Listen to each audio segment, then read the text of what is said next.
I'm still wearing the same shirt with a plant growing out of the back of my head because I'm going to do 2 recordings in one evening. Get this done. Just finished reading as I record this 2 days ago, The War in the Air by H.G. Wells. A viewer, sorry, I have a poor memory for names, I can't remember your name, but a viewer of these videos requested that I review this. He said he was going to decide whether or not he would read it based on my review. And my review is Run, Don't Walk to wherever you can buy a copy of this book because it's amazing.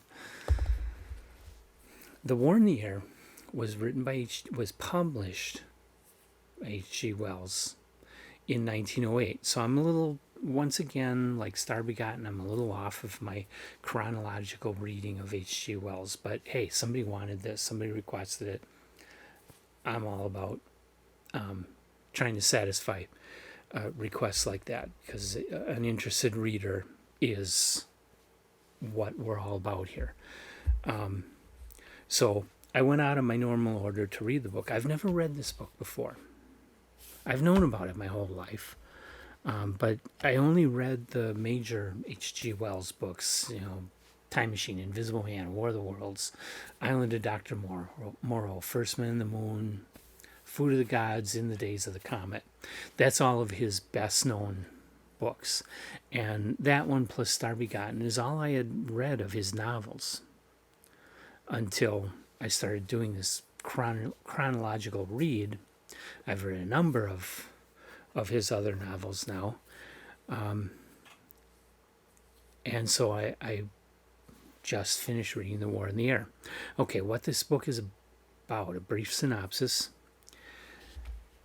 is, now you gotta remember 1908, there were airplanes invented. The Wright brothers had already made their historic flight. There were dirigibles and zeppelins in existence. Okay, so the age of air travel had already started to blossom at this time. So he wasn't making too huge a leap of imagination when he imagined air transportation being put into service for war. Because, hey, what better way to strike your enemy than to go up above them and drop things down on them? It was pretty obvious to figure out. H.G. Wells figured out, and he wrote a whole book. Now, he focused more on zeppelins than on propeller planes, but he does talk about propeller planes. And in the end, well, there were a variety of different aircraft that were invented and talked about in this book. It's very interesting.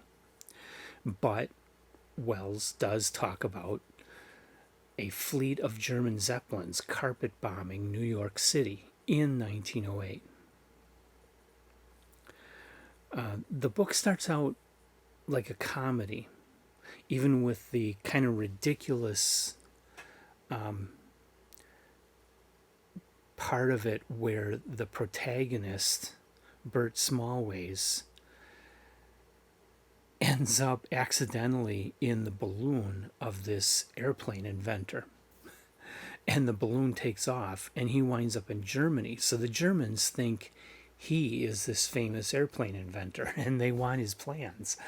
And so then they take him along in their Zeppelins towards New York City for this whole war.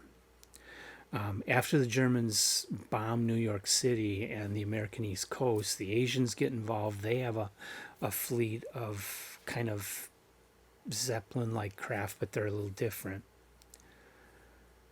They're flatter, wider.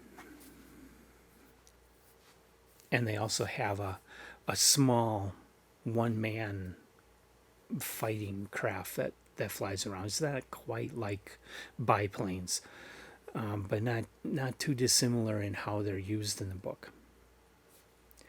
And so the whole world breaks out into war. And at that point, it becomes very dramatic. It's an action war story. You got scenes of people fighting. And the story keeps going to where things really break down all over the world. It seems Wells was trying to make the point that if we misuse our technology, it will destroy us. It seems to ultimately be the message that if we allow the savage in ourselves to come out and don't control that, and we go down that road of applying all these fabulous technologies we are invented for the purpose of destruction, we will pay for it in the end. I don't think he was wrong, but we did avoid the ultimate fate that he discusses at the end of the book, which I won't spoil. But the end of the book was surprising. The book starts out as a comedy, turns into a war adventure, and then goes into more of a horror story. And it's just amazing. Some of the best writing I've read by Wells is in this book.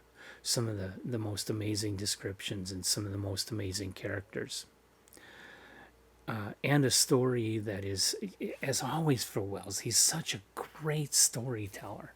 Very engaging, very easy to read. This is, I think, the longest book I've read by Wells at 299 pages in this particular edition. This edition, by the way, I got to talk a little bit about this because I'm very impressed.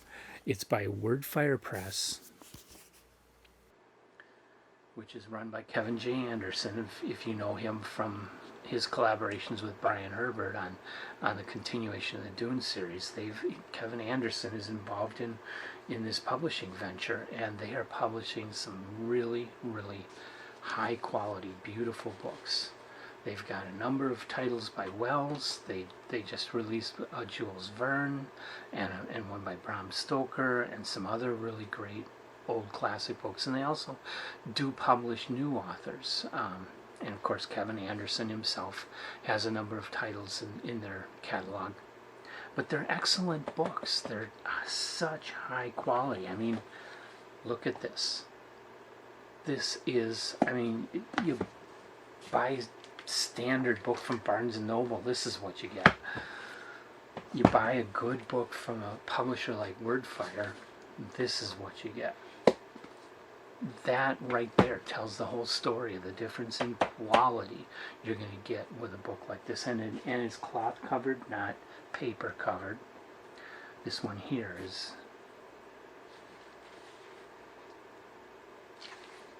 I think it has a weave to it, so it might be cloth, but a lot of today's books, like The Pass Through Tomorrow, this is paper.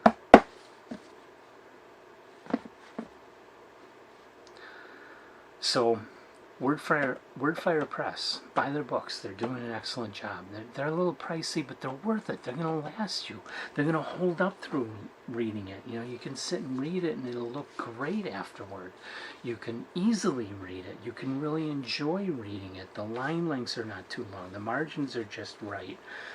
You know, the leading between the lines of type are just right. It's very, very well done books.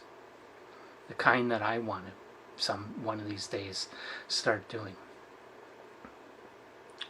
So I love the book. I love the edition that I have of this.